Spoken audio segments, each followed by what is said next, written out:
Hello and welcome. My name is Dan Meyer, Editor-in-Chief of RCR Wireless News. Thanks for joining us today. Joining me today is Bill Ho, who is a Principal Analyst at 556 Ventures. Bill, thanks for joining us today. We appreciate it.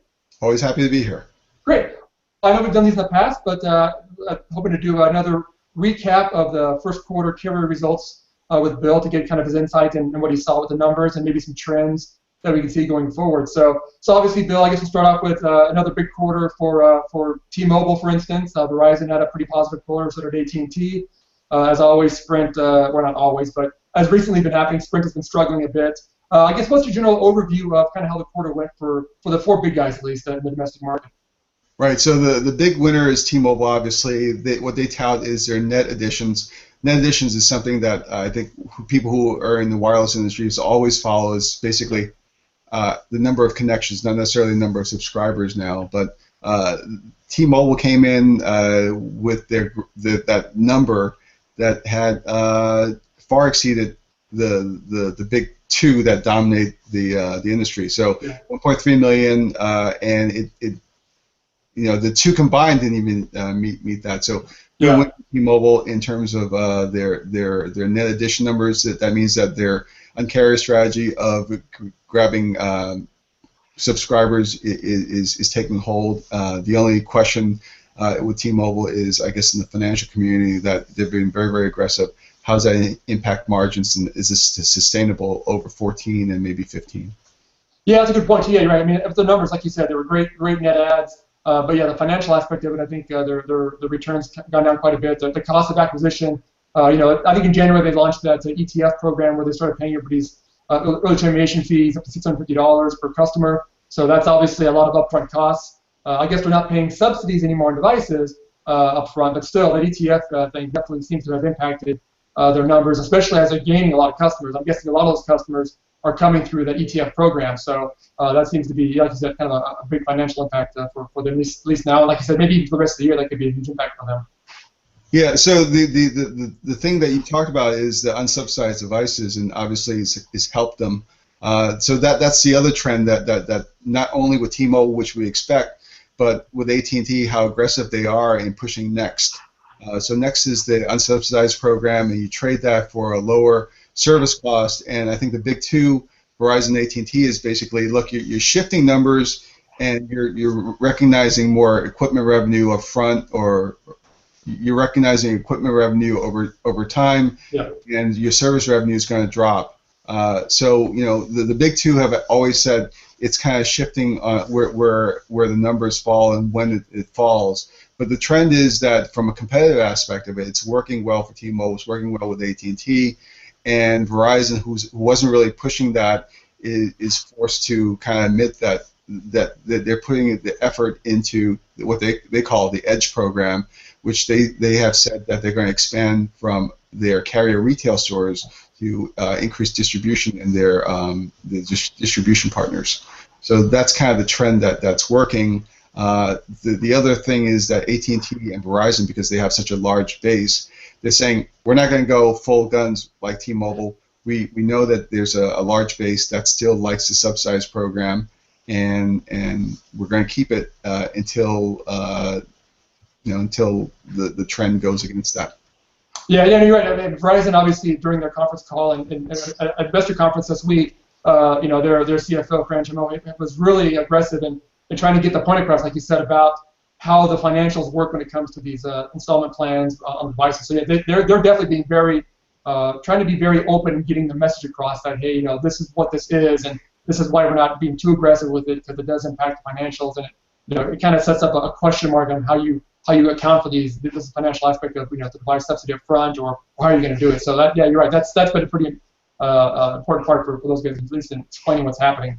And another trend in terms of metrics. So we've been used to ARPU, and Verizon's introduced ARPA, which is average revenue per account. That talks about their share plan, where you can just add additional devices, so that the account is really what you want to look at, and the growth aspect of it. And then T-Mobile, because of this subsidized stuff, they've introduced, I think it's T-Mobile, right? AP billing per user. It's average billing per user, and that talks about breaking out the equipment revenue piece as well as the service revenue piece. So there's a lot of stuff there that you need to track, and I don't know if this apples to apples comparison. It's kind of tough. ARPA threw a monkey wrench into trying to get ARPU. Yeah, no, you're right. And it's always been difficult to track this stuff because even like the small carriers in general, they'll sometimes include roaming charges with that and not include roaming charges. So it's always difficult to adjust to kind of compare, like you said, apples to apples when it comes to that average revenue per user. I know with Verizon they are doing the ARPA, but they also are reporting, the number of lines per account too, which will let you kind of back out ARPU to an extent. But you're right. And then with T-Mobile, including, whether they're including the money they're getting from their installment plans on their devices too or not. That's a whole different part of it too. So and those people who track the earnings calls, they you can see that as a trend because they want to know how much of the service revenue was impacted, lowered because as a result of these new plans. Yeah, that's a big part from the track, right? That's I think the carriers are trying to struggle making sure that the analyst community understands how they're doing it. At least some of them are being pretty aggressive with that. So that's kind of the trend there. Well, I guess speaking a bit about Verizon, I mean, again, they've traditionally been very strong on the postpaid side. It seemed like, again, they had a pretty strong postpaid quarter.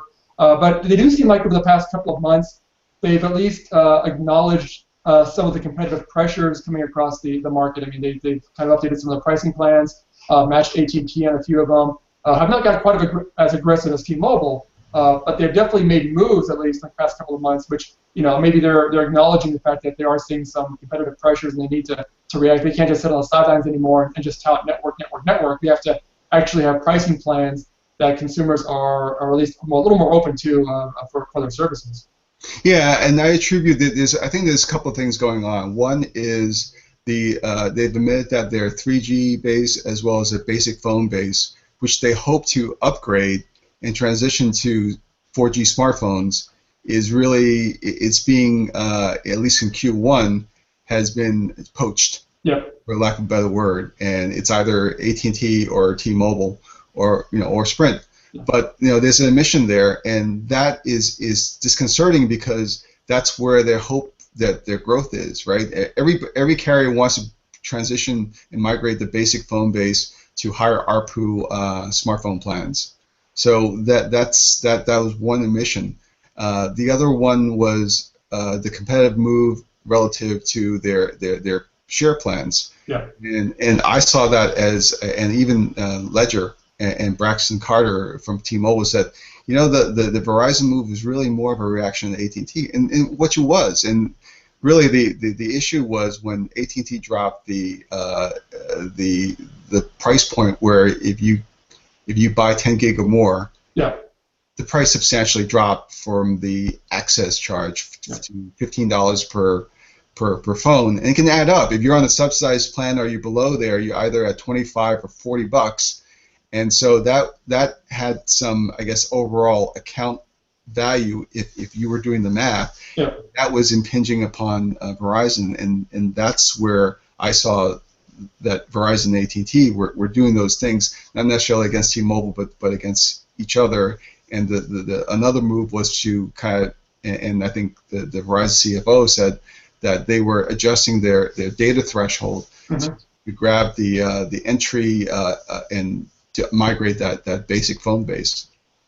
Yeah, you're right. Verizon's numbers, their churn results were up slightly this quarter. Like you said, it seems like they're having some trouble migrating that customer base. I guess when people are off contract, especially at that price point, they're looking around. And you're right, Verizon had to kind of come down a bit on the pricing to entice those people. But again, I think customers are looking around and they're saying, hey, T-Mobile's pretty cheap out there. AT&T's doing a lot of advertising. Their LTE network is getting stronger. If I'm going to move to LTE, AT&T is now a good choice.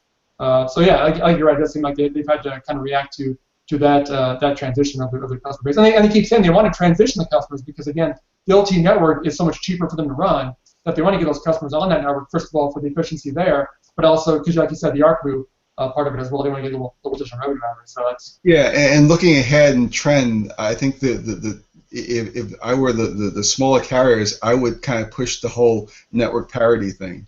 So Verizon's always run on a network message. If it can be kind of if you got price going and say, hey, all the networks are all the same, we've got faster, and that there is network parity, Verizon probably will have to worry about how they're positioning their message and either acquiring or retaining their subscriber. And just one thing about churn is, they're at 1.07. So for those people who don't know what 1.07 is, it's freaking low. They're tied with AT&T, but it's not freaking low for Verizon because they've been sub 1 for a long, long time. And to give as a contrast, I think T-Mobile is sub 2, Sprint is sub 3, sub 2, over 2, and prepaid in either in the high 3 to 4 to 5% range. Yeah. That in the context, and again, one is really good for any carrier. Verizon, that's disconcerting for a lot of people. Yeah, exactly. The number is, it's 1% churn per month of their customer base. So basically, through a year, it's 12% of their customer base leaving. Obviously, net adds can offset that, or gross adds can offset that a bit.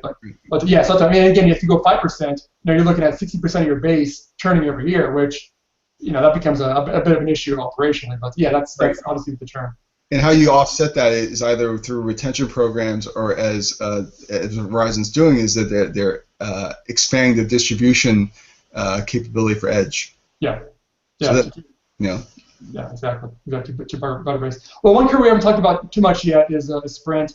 Like I mentioned at the beginning there, they had another trying quarter. Obviously, they're going through a lot of network issues still. I think their network vision program, they're hoping to wrap it up mid-year. They talked a lot about how in the markets where they have completed their network vision upgrades, that they're seeing churn go down quite a bit.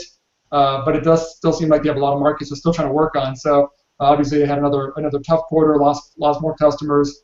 What's your view on kind of how Sprint's positioned and what can they do to turn the ship around? Well, if you listen to their message, it's basically the whole part in our dust, and they've already admitted that the transitions of ripping up old stuff hasn't been going well, and that the latest thing is that they're throttling the top 5% of the users. So from the capacity standpoint, they want to make sure that their network is of equal access, so that the big data hogs that might be running servers in their basement isn't AlphaNet wireless network, no less. It can't be doing that for a while. So that's interesting. And if you listen to their positioning about how their results happen once 70% of the network gets built and churn will go down. So it remains to be seen. That's kind of the message. They just have to prove it. In addition, I think they're behind the gun on trying to get network parity. They are saying that they will be at 250 million by, or is it by at the end of the year or summer? Or summer, yeah. Summer, right. So, to give in context, it's 300 for AT&T by the summer, and Verizon's already at 300. I don't think T-Mobile's announced how much they are. Yeah, I think they're still trying to get to 250 by year end. I think 225 by mid-year, I think was their plan. But yeah, it depends on how the 700 megahertz stuff starts playing out too. But, yeah. Right. So the difference with Sprint is that they're challenged because their LTEs on the 5x5 system, which doesn't give you a whole lot of speed and a whole lot of capacity. The capacity, well, the speed will come in with 2.5, and that's where I feel that their market differentiation is going to come out. But at the same time, we all know that that's kind of the future, and everybody's doing a carrier aggregation. T-Mobile, Neville Ray's very, very aggressive with doing 20 by 20 systems. Basically, for the people who don't know what that means, is basically you have a bigger highway for bandwidth. And so they're very, very aggressive in 15 by 15 and 20 by 20. And will that offset the speed message that Sprint is going to be touting in a couple of years? And that, again, that remains to be seen. Yeah, and I will say I did notice over the past couple of days, I did see a Sprint commercial touting their Spark program, which was the first I had seen of it. Obviously, it's probably been out there for maybe months by now, as much as I watch TV. But I did see the first commercial on that, and I was surprised that they were very technical in their commercial, explaining tri-band and all these different things to me, which was odd to have during, I think it was during a playoff game too. So I would not think that would be the target market. But again, there could be, some people who know what that stuff is and want to hear about it. So, but yeah, Sprint definitely seems like they're putting a lot on that Spark offering, which it's still going to be, it seemed like a little slow to roll out. They're going to have 100 million pops covered, they said, 2.5 by the end of the year, which is a third of the country, and that's probably mostly just large markets. I mean, even Clearwire, which they gained control of, had 130 million pops covered with WiMAX before they got bought. So it seems like Sprint's 100 million pop coverage is not. I mean, it's a good start, but they still have got a ways to go. And 2.5 getting coverage over a lot of the open areas could be a bit of a challenge. So I'm guessing it's going to be more of a dense urban market play for those guys. And I think from the network side, everybody's is trying to go towards network parity. So if you look at the network, the in-building stuff, you got 700 LTE, either with Verizon, AT&T. Sprint's got the 800, the stuff that from Iden and Nextel, and then with the newly acquired stuff from 700 A Block probably in 2015, Mobile's got stuff to penetrate buildings. It's just a matter of what's the coverage aspect of it. So with Verizon and AT&T, they have the 850 to kind of penetrate buildings in addition to the 700. So they're at an advantage there, and you still have low band stuff for T-Mobile and Sprint, but it's just, is it everywhere like the other guys? And I think not to go off on a tangent, the way that sub 1 gigahertz band is still as a poker chip, or in FCC conversations when going ahead looking at the 600 megahertz spectrum in 15 or 16. Yeah, exactly. Yeah, that's been talked about quite a bit. Yeah, right. I mean, I know you're live over there, somewhere on the East Coast. I know where you live, where there's a lot more urban, a lot more dense population. I'm a little more I'm near the Denver area, where a lot more open space. And yeah, I mean, go out here, I can go out a couple miles and be in an area where Sprint or T-Mobile don't have coverage, just because it's kind of an open area that's not a huge, mostly cows out there, so not a lot of people. So, but you're right. Yeah, I mean, that sub 1 gigahertz plays a big role in getting coverage, especially out west. We're on the maps, even on the maps on the commercials. There's a lot of white open space still out west that people live there. Again, not as many people, but that kind of is that network parity that you brought up too. That's gonna be a challenge for those other guys to get parity on that. So yeah. So I digressed from the earnings. No, it's okay. It's good. I mean, we're looking ahead too, so it's okay. So well, maybe one final topic on this would be. It did seem like some of the smaller guys, with the competition that's happened over the past couple of months amongst the larger carriers, it did seem like some of the tier 2, tier 3 operators were especially hit this year, this quarter on results. U.S. Cellular again is struggling a bit. Intello, some of the smaller guys, they mentioned that they were seeing some of that price competition, which is difficult for them to play against rapidly, because again they're kind of on lower margins as it is. Does it seem like that from your point of view, that all that competition up high is definitely having an impact down on those smaller tier guys? Yeah, for sure. So the price moves from U.S. Cellular and C Spire to copy or just follow what the competitive landscape is from the national side is kind of table stakes in kind of retaining customers. I think the challenge for those guys in the LTE world is access to LTE roaming. And so for those guys who kind of, if you look back and if history serves, they got 3G roaming, and that gives them the ability to say, look, we've got national access. Yeah. And so 3G is not going to cut anymore in a world where everybody's going to expect LTE. So for the small guys, it's just having access to an LTE roaming agreement is kind of the thing that they have to look out for to kind of stay relevant to their customer base in order to prevent bolting. Yeah, and that's been an issue. I know, with the Competitive Carrier Association trade shows, that's been a big focus for those guys, has been roaming. Like you said, they did get 3G roaming finally. LTE roaming is now the big challenge. And Sprint at the last show was pretty aggressive on trying to reach out to the small carriers to kind of help with LTE roaming. Obviously, help Sprint in some of those rural markets, but also helps the small guys too. So it looks like there are some opportunities up there, but you're right, that has to be put into place pretty quickly for those small guys to be able to continue, at least in the near term, to attract and retain customers. Hey, one last thing before we forget. I think that people should just keep track of the number of tablets as a net addition, or even in the future cars, because we know probably in either 16, 17 they're going to be connected. So that's kind of the trend, and that's kind of the basis of why AT&T and Verizon are having these mobile share plans. I think that tablets, after many years of challenge, is maybe taking hold, either through promotions or maybe in the case where T-Mobile is like subsidizing the cost of the modem So that's an encouraging trend in terms of the industry growth. It's just not smartphones. There's room to grow, and it's through tablets and other connected things. Yeah, that's a good point here. I mean, smartphone growth is slowing a bit. The penetration is definitely slowing. And you're right, the tablet market has been something that most carriers have kind of kept at arm's length. I mean, they've been offering Wi-Fi models and things like that, not really going too aggressively. But you're right, they look like they're kind of getting a little more open to integrating cellular-based tablets into their product portfolio. Like you said, with T-Mobile even subsidizing them, which is kind of a step towards, I guess acknowledging that that's going to be a big part of it. And those are obviously bigger data issues. I mean, they have to make sure that their networks are able to handle that kind of data traffic, because again, most tablets aren't going to be voice. It's not a voice device, so it's just all straight data. So I think maybe carriers are a little more confident. At least some of them are in their data networks being able to handle that additional traffic. And you're right, with the connected cars, machine-to-machine stuff, that's going to be, that's where that penetration talk of 500% penetration that some talk about is going to come from the fact that you're right, there'll be cars and everything's going to be connected at some point to the network, and they might be low ARPU, but they're also low cost of acquisition and pretty low maintenance required in those. So that's a good revenue growth going forward for those markets.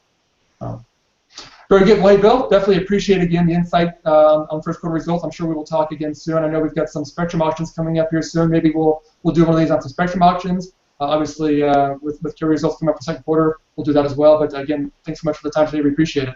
Always happy to be here. All right, thanks.